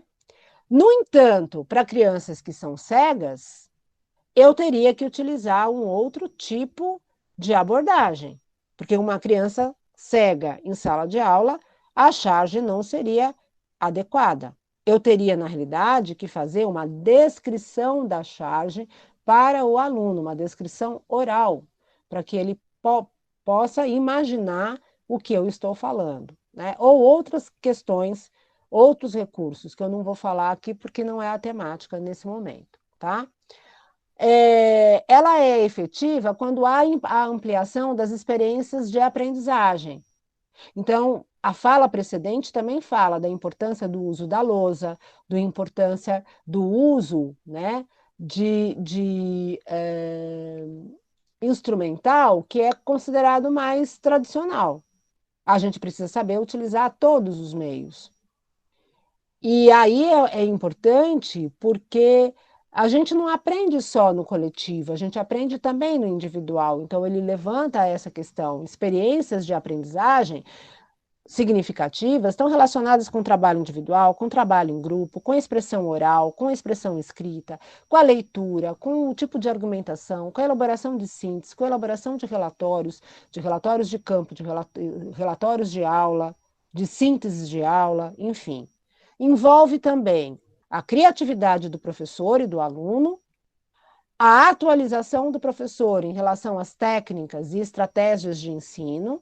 Então, a gente sempre precisa estar se capacitando, né? Todos nós, professores da Universidade Federal, fizemos curso antes de começar a dar aula para vocês, tá certo? Nós estamos aprendendo em serviço, se capacitando em serviço.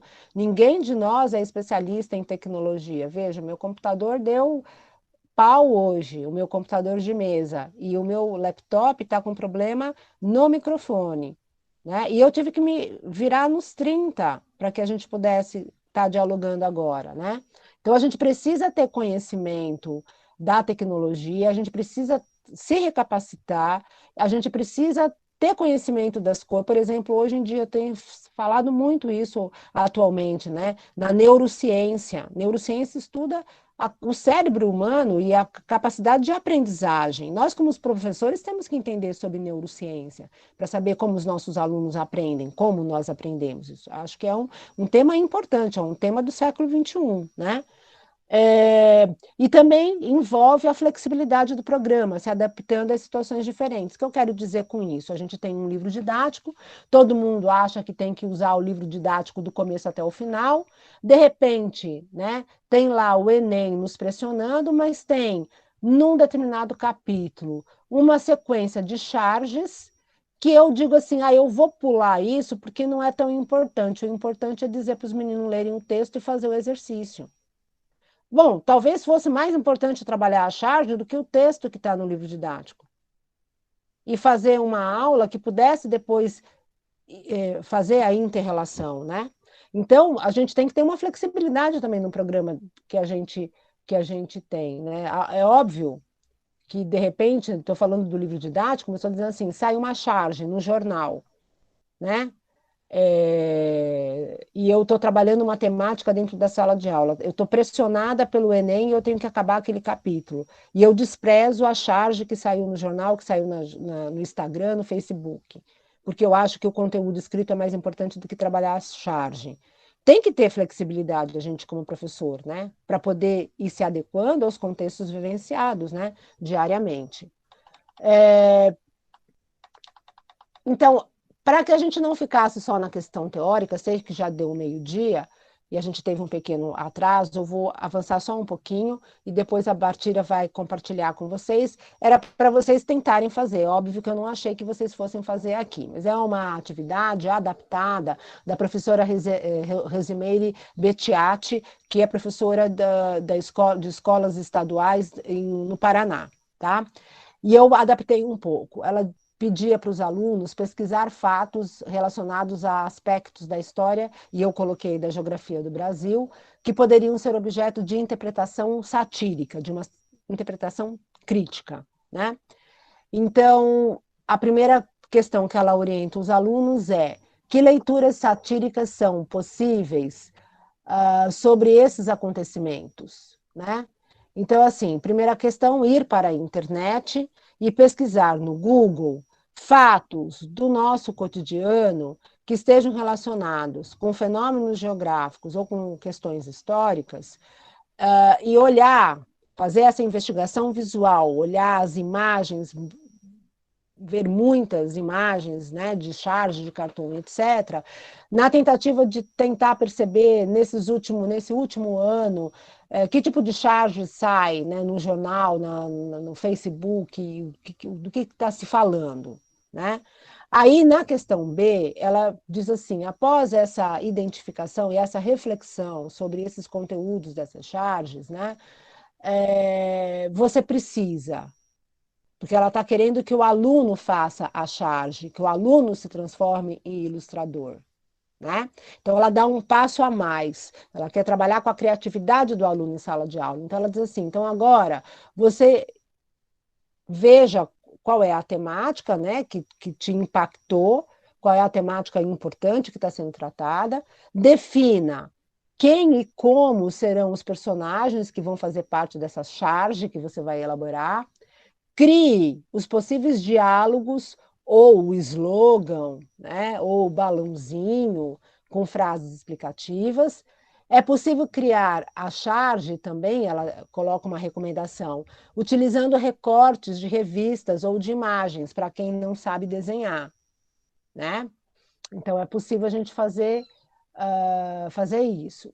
Depois de pronta, socialize-a em forma de painel. Então, ela coloca algumas etapas na sala de aula para o trabalho com a charge, né? Então, hora da atividade. Aí eu coloquei para vocês, né? Pesquise sobre diversas temáticas, problemas ambientais, geografia urbana, geografia econômica, né? Que possam possibilitar vocês se colocarem disponíveis para como é que eu diria, para esse não é obstáculo, mas para esse convite que eu estou fazendo a vocês, né? Da gente tentar fazer a charge, tentar, depois de uma aula dessa, construir a minha própria. É óbvio que a primeira não vai sair boa, né? Porque a gente não é desenhista, mas a gente desenvolve esta habilidade. É possível desenvolver essa habilidade, né? E especialmente na escola, com a ajuda do professor de educação artística. E aí eu estou mostrando algumas para vocês, né? Charges que estão ligadas com alguns desses temas. Então, Mariana e Brumadinho. Então, eu utilizaria essas charges dentro de um contexto de uma aula de geografia crítica, né? Dentro de uma perspectiva, de uma abordagem da geografia crítica, para falar não só do nosso sistema econômico capitalista, da forma como a gente, na realidade, transforma a natureza em mercadoria, e a gente explora, através de uma empresa como a Vale do Rio Doce, né, minérios numa região, devastando essa região, e para falar dessa questão da economia, que a economia é mais importante o mercado econômico do que, na realidade, as vidas humanas. E a gente tem percebido isso, né? porque houve a situação de Mariana, nada foi feito com a empresa e a gente teve a mesma cena ocorrendo em Brumadinho, né? E estamos já com situações limites em Minas Gerais dentro dessas áreas. Aí uma outra, né? Tragédia de Brumadinho. Este aqui é o bilhete que a Vale escreveu depois da tragédia de Mariana. Estamos tomando as providências necessárias para que essa tragédia jamais se repita. Assinado Vale.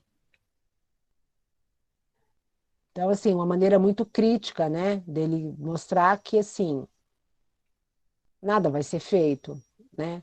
Vai terminar em pizza.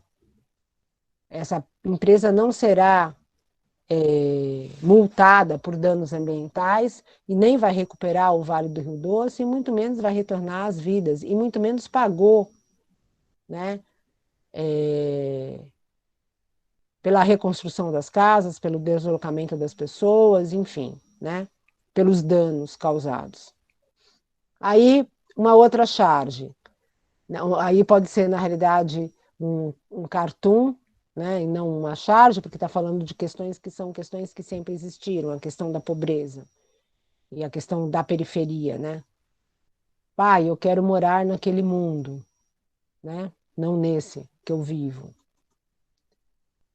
Aqui, né, a crise tem troco para R$ 1, então a pessoa dando esmola e pedindo troco, né? Para mostrar a crise no qual a gente está submetido. Aí o Tio Sam de novo, peguei um do Tio Sam. A ALCA agora vai se chamar Mercosul, aqui nossa colônia, certo? Que é bem a relação que nós estabelecemos, o Brasil estabeleceu com o governo do Trump. Não sabemos como é que vai ser as relações internacionais agora com o governo do Biden, né? Mas é uma ilustração que mostra bem essa relação nossa com o governo do Trump. Sugestão que eu estou deixando para vocês é a tese do Bustamante, a charge no livro didático de Geografia no Ensino Médio, né? Faltou um pouco nesse trabalho do Bustamante falar da geografia crítica, né? Porque a charge ela dialoga muito com essa abordagem da geografia crítica, de uma geografia que faz a crítica ao sistema capitalista e às mazelas desse sistema capitalista, mas ele fez um bom trabalho no sentido de perceber que dentro do livro didático existem várias, né, imagens, ilustrações que são charges que cartoon, e que elas são muito pouco utilizadas e trabalhadas em sala de aula com os alunos, né? Ele não fez uma pesquisa com os professores, com os alunos, a questão dele era tentar entender a relação dessas charges em função de outras ilustrações que tinham, mapa, fotografia e outras ilustrações que aparecem, né? Com relação à geografia crítica, eu fui tentando, em alguns momentos, colocar essa relação, porque não daria para eu falar das abordagens da geografia crítica da década de 1950 e da questão marxista, e, por exemplo, da geografia anarquista e coisas nesse sentido, né? Então, seria muito pouco nessas 2 horas para a gente trabalhar aqui. A minha intencionalidade era mais reavivar na cabeça de vocês a diferenciação entre essas ilustrações, até porque vai ter mais coisas a serem trabalhadas por outros profissionais, né? Que são egressos da UFP, que já são professores, que já estão trabalhando com essa temática. Então, a gente também não vai esgotar o assunto nesse momento. E eu agradeço muito a todos os alunos que participaram pelo chat ou que tiveram coragem de dialogar comigo. Realmente, eu não tive uma noite muito boa, não estava me sentindo muito bem, e exatamente por isso sou muito grata, né, por vocês terem entrado na minha, terem colaborado, terem compartilhado, né? Foram aqui 2 horas que eu, na realidade, esqueci dos problemas e consegui me concentrar, né? Talvez não tenha sido exatamente o que eu queria fazer, mas que eu consegui me concentrar no diálogo com vocês. Então, muito grata, e se vocês tiverem alguma questão para fazer, né, eu posso me colocar disponível em outro momento, porque o tempo já estourou, são 12h10, e aí eu não sei, é a Bartira que está coordenando as atividades, então eu passo a palavra para a Bartira. Então, agradecer a professora Andréia. Se você puder tirar os slides, Andréia, para ficar a tela toda. Então, agradecer a professora Andréia, né, mesmo, né, não se sentindo muito bem, né, mas né, fez vamos dizer assim, esse esforço, né, para estar aqui conosco. Então, obrigada, Andréia, realmente foi excelente a exposição, discussões que normalmente a gente não para fazer, né? Então, em relação à charge, né, e a diferença que você trouxe, né, de cartoon, de charge, tirinha, então, isso esclareceu bastante, né? Acredito que os participantes tenham compreendido bem pela própria participação deles, e os que não tinham ainda essa percepção conseguiram, ao longo da sua fala, né, ter essa compreensão. Então, com certeza, depois, revendo o vídeo, né, e os slides também, já pedindo autorização para você compartilhar com a gente, né, para que nós possamos ter esse material e com mais calma rever, né, mais uma excelente exposição. Então, obrigada realmente, eu sei que você está aqui, né, com muito esforço. Quando a gente está realmente doente, assim, é complicado, né, o próprio esforço da fala, de estar, né, e a questão psicológica mesmo, mas realmente, né, foi excelente. Então, obrigada, né, ainda estamos aí, teremos aí as próximas lives. Agradecer a participação de todos, né, participação não só em estarem no evento, mas também de contribuírem, porque acho que faz toda a diferença, né, como a professora Andréia colocou no início, né, então essa participação, essa interação, torna a discussão mais dinâmica, né, e isso é algo que a gente tem que sempre estar trazendo, né, já que estamos num processo de formação de professores, então esse curso voltado para a formação de professores. Então essas dinâmicas, essas estratégias, né, a ideia é que elas sejam assimiladas e que possam, ou quem já está em sala de aula, ou futuramente quem ainda vai ministrar aula, começar, né, a ministrar aula, que possa estar percebendo nas várias situações, nas várias atividades, nas várias discussões ao longo das lives, né, como trabalhar não só a questão do recurso didático não convencional, mas como se lidar, né, com a sala de aula, com o aluno, essa interação, e com certeza, né, vocês vão aos poucos percebendo a importância de toda essa interação. Então é isso, gente, então já estamos, né, com a hora bem avançada. Agradecer a todos. Se a professora Andréia quiser falar mais alguma coisa, e na próxima quarta-feira, às 8h, nós retomamos nossa discussão, como eu falei, né, com a professora Arlan, que vai fazer uma discussão mais teórica sobre aprendizagem significativa no ensino de geografia, reflexões a partir da teoria de Ausberg, e as professoras Aline, Camila e Ângela, que vão falar sobre a propaganda como recurso didático não convencional. Então, qualquer dúvida, né, podem estar... Eu queria só, na realidade, complementar, além de agradecer, né, por fazer parte do curso. Ano passado não havia tempo, eu estava dando a ACE e você estava dando esse curso, a primeira vez que você deu foi à tarde, né, então eu não consegui contribuir, né, participar.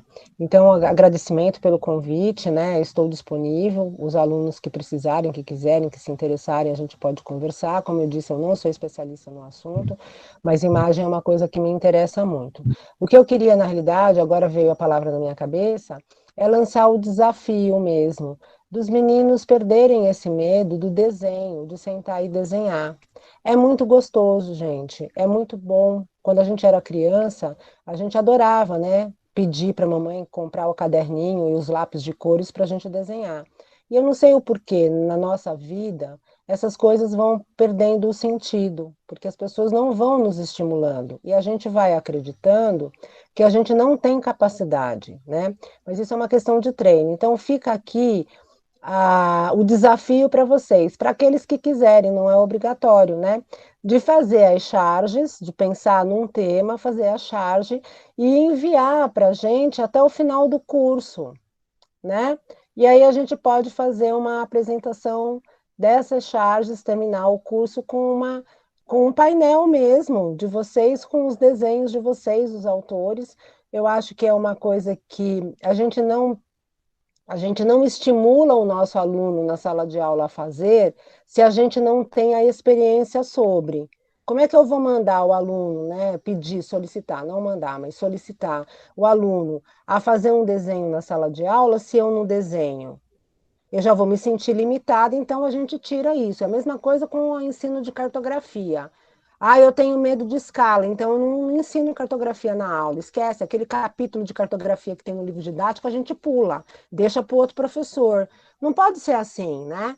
Então, assim, se a gente tem uma limitação, essa limitação foi imposta ao longo do nosso processo de formação, vamos criar vamos aceitar este convite para nos colocarmos para desenhar. É uma atividade gostosa de fazer. E ela é lazer, ela não é uma coisa obrigatória. Então, para quem se sentir convidados, vamos fazer as charges pertinentes às temáticas que vocês quiserem, não tem nenhuma temática que seja específica. E, mas a minha não ficou nem charge, nem ficou cartoon, é uma ilustração. Não tem problema, a gente começa com uma ilustração, depois a gente galga a questão da charge e do cartoon, porque para ser charge e cartoon tem que ter uma veia humorística, né? Se eu sou uma pessoa mal-humorada, não vai dar muito certo. Então a gente vai testando os nossos limites. Então aqui fica o tchau para vocês até semana que vem, que eu vou ver se eu consigo assistir as aulas também, mas o convite, então, o desafio, né? O convite, o desafio de vocês fazerem as charges e mandarem para a professora Bartira. Quem sabe a gente não consegue publicar um livrinho de ilustração, né? Com as charges de vocês, com os desenhos de vocês, como produção de material didático do curso de recursos didáticos. Não seria bacana? Então, esse fica o desafio. Se a gente não conseguir esse ano, quem sabe o ano que vem a gente faz. Mas fica aqui o desafio de vocês pensarem em fazer e para a gente fazer um livrinho de ilustração com a atividade que vocês participaram hoje. Então, tchau para vocês, um bom almoço, um bom dia e a gente se vê na semana que vem.